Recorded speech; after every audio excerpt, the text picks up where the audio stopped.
Assalamualaikum warahmatullahi wabarakatuh. Perkenalkan, saya Andri Prasetyo dari SMA Negeri 1 Muarakaman, calon guru penggerak Kabupaten Kutai Kartanegara, Kalimantan Timur. Guru bergerak Indonesia Maju. Dalam kesempatan yang baik ini, saya akan mendemonstrasikan kontekstual pemikiran Ki Hajar Dewantara dalam karya.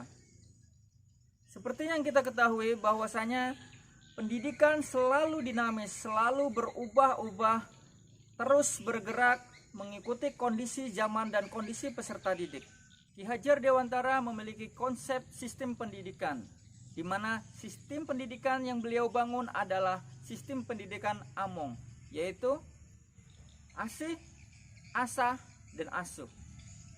Asih adalah mengasihi peserta didik dengan sepenuh hati, sedangkan asah adalah menajamkan pikiran-pikiran peserta didik, dan asuh adalah membimbing peserta didik dengan setulus hati. Dalam sistem Among terdiri dari 3 trilogi. Yang pertama adalah Ing Ngarso Sung Tulodo, di mana seorang guru memberikan teladan, contoh kedisiplinan, contoh tata krama, dan nilai-nilai kebaikan atau budi pekerti yang di dalamnya ada nilai integritas. Sering kita sebut adalah do what you say what you do. Yang kedua adalah Ing Madyo Mangun Karso, di mana guru selalu memberi motivasi, semangat, dorongan untuk membangun jiwa para peserta didik untuk melakukan perubahan-perubahan ke arah yang lebih baik lagi. Yang ketiga adalah Tut Wuri Handayani, di mana guru memberikan kemerdekaan kepada siswa dan selalu memberi bimbingan dan arahan ketika siswa itu mulai keluar dari jalur dan memberikan pengaruhnya agar kembali kepada jalur yang benar. Setiap sekolah pasti memiliki kondisi dan permasalahannya masing-masing, sehingga dalam pengembangannya satu sekolah dengan sekolah lainnya tidak benar-benar sama. Jadi, bagaimana mengembangkan sekolah atau bahkan proses pendidikan di ruang kelas secara efektif? Ada asas yang diperkenalkan oleh Bapak Ki Hajar Dewantara, yaitu trikon. Kon yang pertama adalah continue, kon yang kedua adalah convergent, dan kon yang ketiga adalah konsentris. Yang pertama adalah continue, artinya pengembangan harus dilakukan berkesinambungan, terus-menerus dengan perencanaan yang baik. Suatu kondisi yang baik tidak mungkin dilakukan hanya dalam satu tahap, hanya dalam satu malam. Maka tahap demi tahap dilakukan dengan perencanaan yang matang. Dengan perencanaan tersebut, maka satu tahap dilanjutkan ke tahap berikutnya melalui evaluasi dan perbaikan yang tepat. Pengembangan yang hanya dilakukan secara tiba-tiba dan kemudian hilang semangatnya, maka tidak akan menghasilkan perubahan jangka panjang. Yang kedua adalah konvergen. Artinya, pengembangan yang dilakukan dapat mengambil dari berbagai sumber dari luar. Bahkan, praktik-praktik pendidikan di luar negeri sekalipun, sebagaimana yang pernah dilakukan oleh Bapak Ki Hajar Dewantara.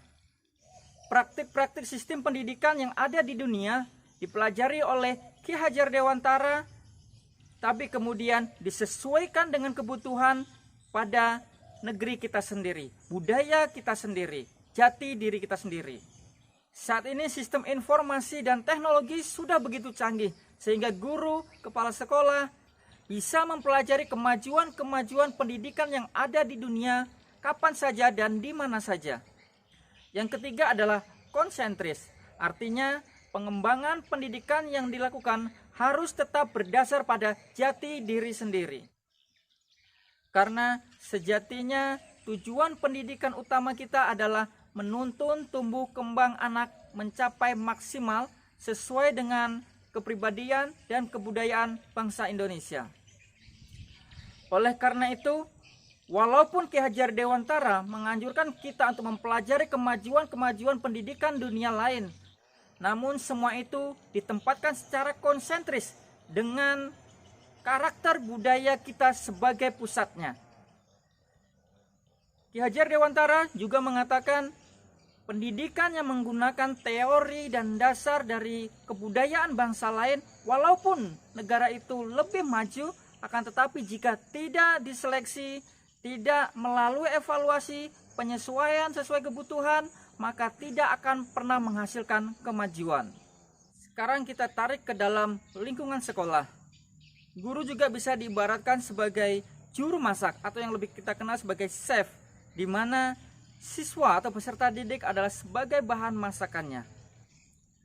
Hasil masakan yang memiliki kualitas dan cita rasa yang tinggi pasti dihasilkan dari seberapa profesionalkah chef tersebut mengolah masakan dan bumbu-bumbu masakan. Kita ambil satu contoh, bahan makanan katakanlah pare. Kita semua tahu bahwa pare adalah pahit. Tapi di tangan chef yang profesional, di tangan chef yang luar biasa, pasti tahu caranya. Bisa jadi pare itu direndam dulu dengan air garam, dicampurin dengan udang, dikasih bumbu-bumbu yang enak, maka akan menghasilkan cita rasa yang luar biasa enak. Yang biasanya tidak pernah dimakan orang atau orang enggan untuk memakan, karena telah diolah chef tersebut, maka yang tadinya makanan tidak enak atau katakanlah pahit, menjadi cita rasa yang enak, sedap, dan mantap. Begitupun dengan anak, karakter anak pasti berbeda-beda. Jadi sebagai guru adalah mengolah bagaimana anak yang benar-benar memiliki budi pekerti yang luhur. Sekarang kita tarik kontekstual tersebut ke dalam ruang kelas. Saya kasih contoh satu pelajaran bahasa Inggris. Di dalam bahasa Inggris mungkin ada instruksi untuk membuat pidato.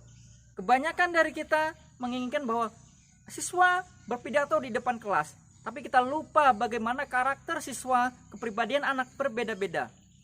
Harusnya kita sebagai guru juga memberi kebebasan kepada mereka. Silakan membuat pidato sesuai yang Anda inginkan. Bisa berupa video, bisa berupa audio, bisa berupa komik, bisa berupa apapun. Ya.